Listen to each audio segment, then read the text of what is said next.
Hello, everyone. Today we're diving into a controversial article titled Elite Tutors Help Rich Kids Cheat. This story explores how some wealthy families pay tutors not just to help students study, but to complete their assignments entirely.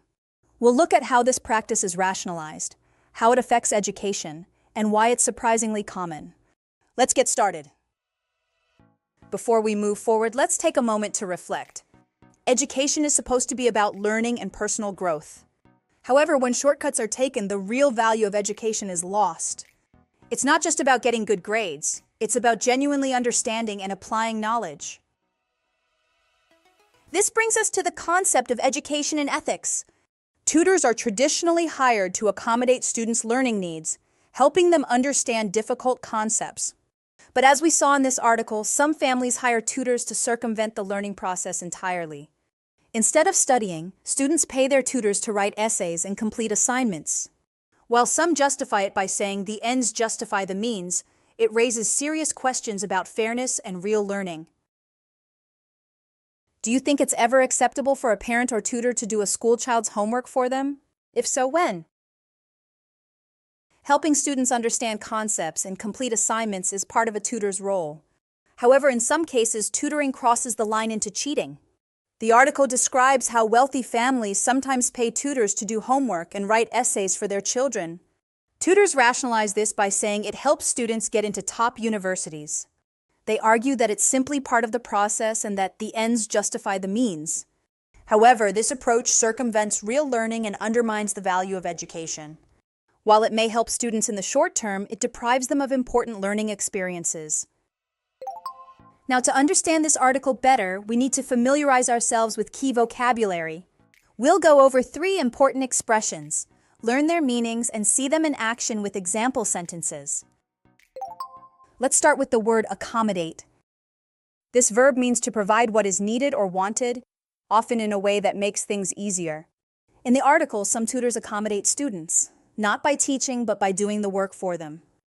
Here is an example.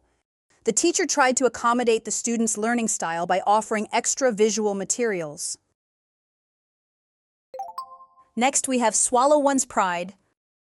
This idiom means to do something that one finds embarrassing or humiliating, often for a greater purpose. In the article, some tutors have to swallow their pride to do the student's work for money. Here is an example. He had to swallow his pride and ask for help when his business began to fail. Finally, let's look at circumvent. This verb means to find a way around an obstacle or to avoid something through cleverness. In the article, tutors are paid to circumvent the learning process by completing assignments for students. Here is an example. The company tried to circumvent the new regulations by moving its headquarters overseas. Now that we've explored the main themes and vocabulary, let's reinforce our understanding with a summary dictation exercise. Listen carefully and fill in the blanks. Tutors are supposed to help students study and learn more effectively, but some students prefer to skip all that and just pay their tutors to complete assignments and write papers for them. In fact, this is considered a normal part of the job by some tutors. They rationalize that it's just how things are and the ends justify the means if they can get their clients into elite universities. This kind of thing has been a topic of discussion and even TV dramas in Korea, but it's also common in the US and elsewhere. Let's check the answers and review what each word means. The first answer is skip. It means to avoid or not do something that is expected. The second answer is assignments. This refers to tasks or projects given by teachers to students. The third answer is rationalize. It describes the act of explaining or justifying actions with logical reasoning, even if it's unethical.